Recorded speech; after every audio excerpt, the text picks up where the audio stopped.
I used to really like Elton John. I thought his music was great, but most of all, he didn't take himself too seriously. He was always doing cameos on shows and films, taking the mickey out of himself. And he didn't seem to push any politics either, which is a good thing.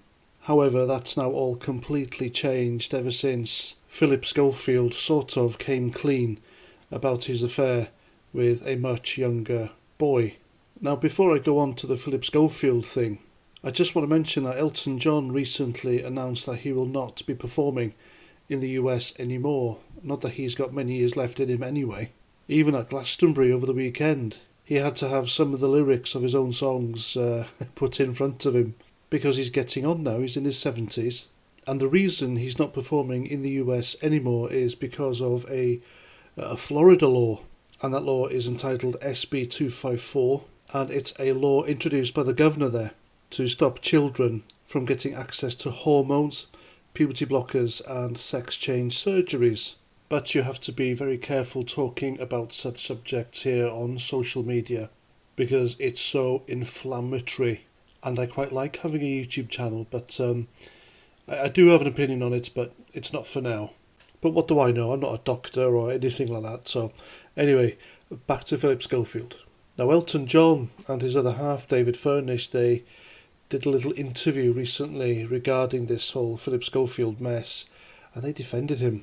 And they reckon all this speculation about Phillip Schofield and what's happened to him losing his job, they say it all stinks of homophobia when it clearly isn't. Now, I've made, as you know, various videos about Phillip Schofield and this issue, and not once have I mentioned his sexuality. His sexuality has nothing to do with it. If Phillip Schofield had an affair with someone on the set of This Morning who was an adult, a male or a female, who cares? It's their business, it's what they do.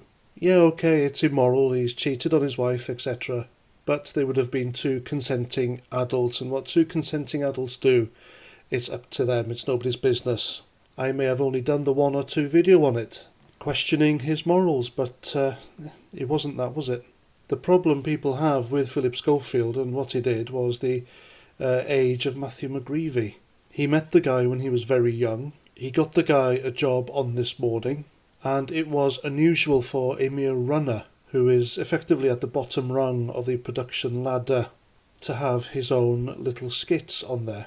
It also transpired that This Morning paid for taxis for Phillip Schofield and Matthew McGreevy, one each, to take them both to work on the This Morning set from Phillip Schofield's property in London.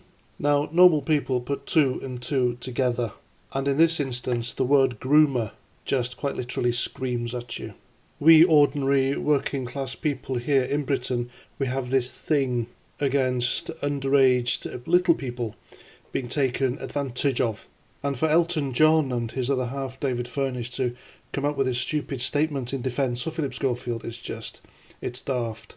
And there's no proof whatsoever it's homophobia at all. I've seen no social media posts or anything anywhere attacking Phillip Schofield for his sexuality over this.